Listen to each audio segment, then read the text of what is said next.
सभी साथियों को?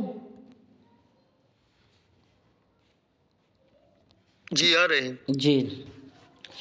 तशख़ीस के मुतअद्दिद तरीक़े हैं।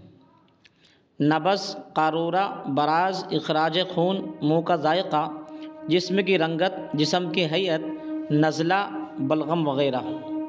जी, तो वग़ैरह लफ्ज़ ये बता रहा है कि कुछ और भी चीज़ हैं जिससे तशख़ीस की जा सकती है। अब जैसे मुअल्लिफ़ साहब ने बताया था, कनपट्टियों की नब्ज़ें हैं, कनपट्टी पे जो नब्ज़ होती है या गर्दन पे जो नब्ज़ होती है, इसी तरह टखनों से ऊपर जो नब्ज़ होती है, टखनों से पीछे या ऊपर, उनसे भी नब्ज़ की उसकी मरज़ की तशख़ीस हो सकती है। जी, तो सभी हज़रात ये चीज़ें याद कर लें। तशख़ीस के मुतअद्दिद तरीक़े, मैंने याद करने का बड़ा आसान तरीक़ा इसको निकाला है, अगर आप लोग चाहें तो मैं बताऊं? जी बताइए। जी, ये 9 तरीक़े बताए हैं इसमें, 9 के बाद में और भी हैं।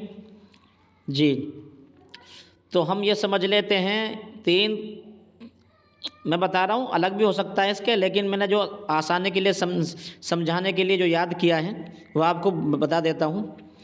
3 का ताल्लुक़ गर्दन से है, 3 का ताल्लुक़ गर्दन से है, 2 का ताल्लुक़ हाथ से है और 2 का ताल्लुक़ पूरे बदन से है, सर से लेकर ऊपर नीचे तक है, यानी सर से बालों से लेकर पैरों तक है, नाखून तक है, और 2 का ताल्लुक़ अगले और पिछले मकाम से है। अब आप समझिए, यानी मुँह का जायका और बलगम नज़ला, इन तीनों का ताल्लुक़ आप मान लीजिए, इन तीनों का ताल्लुक़ मुँह से है, यानी कि गर्दन से।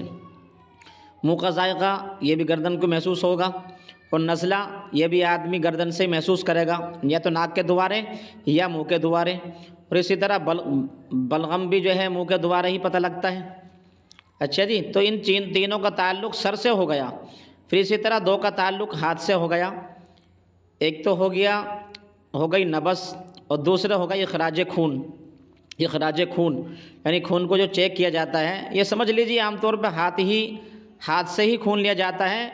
वो तो यानी कि पेड़ों से या कहीं और से खून बाद में नंबर आता है, पहले हाथ का नंबर आता है। तो 2 का ताल्लुक़ हाथ से है, नब्ज़ और इख़राज खून, और इसी तरह 2 का ताल्लुक़ पूरे बदन से है, जिस्म की रंगत और जिस्म की हैयत, और इसी तरह 2 का ताल्लुक़ अगले और पिछले मकाम से है, यानी कि बौल बरास, यानी पेशाब और पायखाना। तो कैसा रहा समझने के एतबार से? अगर कुछ इसमें साथियों को कुछ और तरमीम करनी है याद करने के एतबार से, वरना तो मैं इसे जो है वीडियो को डाल दूँ इसी तरह उस पर चैनल पर, और सब साथी का आसान हो जाएगा समझना। क्या राय है आपकी? बेहतर है। असल में सोच रहा हूँ मैं कि हमारे साथी सब के सब जी क्या फरमा रहे हैं? हम ये कह रहे हैं, अगर मुताबिकत बिल्कुल ठीक ठाक सही मिलती है तो ये चेक करने के बाद फिर डाल दीजिए। नहीं, मुताबिकत तो मिल सी रही है इसकी, इसमें मिलने का क्या मतलब, ये तो मिल सी रही है समझ लीजिए, बस कुछ आगे पीछे जो आदमी क्या कहते हैं, ये तो मैंने याद करने का एक तरीका बताया है, वरना तो जो याद इसे वही करेगा जो इससे ताल्लुक़ रखेगा कोर्स से, मतलब के तिब से, जो फ़न तिब से ताल्लुक़ रखा वो याद करेगा, और उसके लिए जब उसे याद कर लेगा, वो इसमें इंटरेस्ट ले रहा है और इसमें रग़बत रख रहा है, तो उसे वो खुद उल्टी को सीधी उल्टी अपना कर लेगा वो। जी, और जनाब अकरम साहब आप बताइए।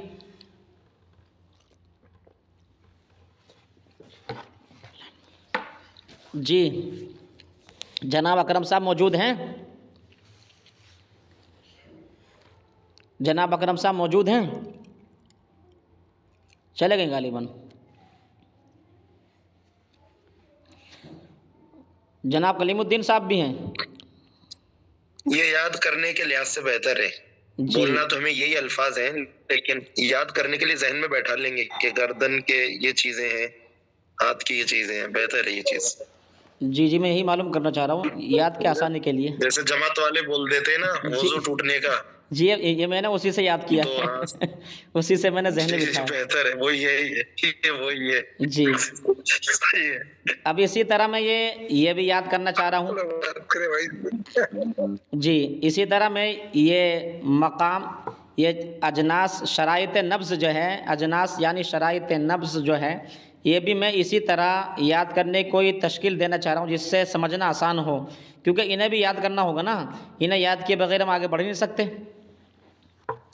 जी, मकाम है, मिक़दार है, रफ़्तार है, हज्म है, क़रा है, क़वाम है, ये 6 चीज़ें हैं कि मैंने एक कोई चीज़ देखी, फला जगह देखी, इतनी बड़ी देखी, इतनी तेज़ चलने वाली देखी,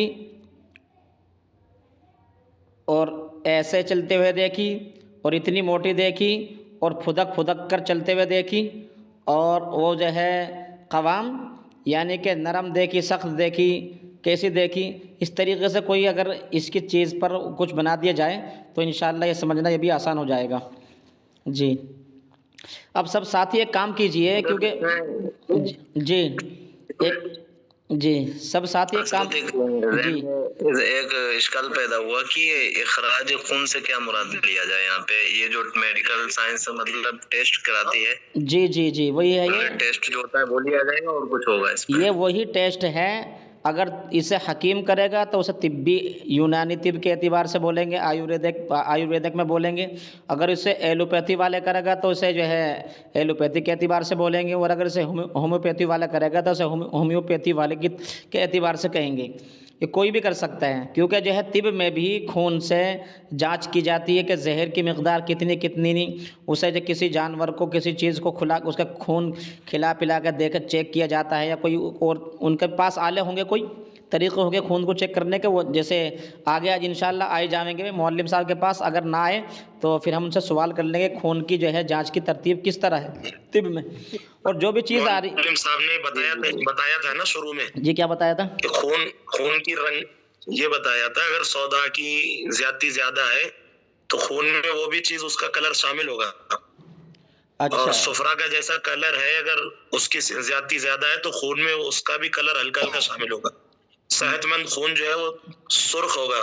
ओ तो जी अगर जी खून जी काला पड़ रहा है थोड़ा सा या पीला किसी तरीके से पड़ रहा है, जी, तो उसी चीज की रंगत मिलाई जाएगी कि इसमें सुफरा है या वो ओ ये चीज। जी इस जी देख के पता लग जाएगा कि खून में बीमारी क्या है। जी जी जी, माशाल्लाह माशाल्लाह, बहुत बहुत शुक्रिया आपका कि आपने याद दिलाया। जी जी जी, तो देखो खून का भी आ गया इसमें। जी, खून का भी आ गया, और इसी तरह बराज है, सख्त है, टाइट है, कैसा है, उसमें आऊँ आऊँ आऊँ तो नहीं आ रहा है, उसमें कीड़े कद्दू दाने तो नहीं आ रहे उसमें। फिर इसी तरह वो टाइट, वो सुद्दे वाला है या बगैर सुद्दे का है, फिर टाइट है या पतला है, एकदम से आता है या रुक रुक के आता है, ये सारी चीज़ें। फिर पेशाब का भी, पेशाब के बारे में बाकायदा आगे उसकी बहस माशाल्लाह मुझे उम्मीद है लंबी होगी पेशाब के सिलसिले में। जी, फिर इसी तरह मुंह का जायका है, फीका है, कड़वा है, कसीला है, मीठा है, कैसा है। बाज़ मरतबा मुंह के अंदर खुद ब खुद मिठास पैदा हो जाती है, आप लोगों ने शायद महसूस किया हो, मुझे तो बारहा महसूस होता रहता है कि मुंह के अंदर मिठास पैदा हो गई। बाज़ मरतबा मुंह का जायका कड़वा हो जाता है। फिर जिस्म की रंगत, मिसाल के तौर पे किसी को पीलिया हो रहा है, वो सूखता जा रहा है, किसी में खून की कमी आ गई तो वो सफ़ेद होता जा रहा है, किसी में खून की ज़्यादती हो गई तो वो सुर्ख होता जा रहा है। इसी तरह जिस्म की हैयत, मिसाल के तौर पर किसी पे फालिज और लकवा पड़ गया तो फालिज और लकवे वाले की हैयत बिगड़ जो है बदल जाएगी।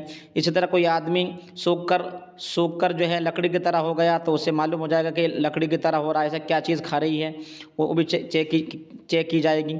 फिर इसी तरह कोई आदमी खा खा कर जो है टट्टू बन गया, यानी कि बहुत ज़्यादा फैल गया, हाथी के सांड की तरह हो गया,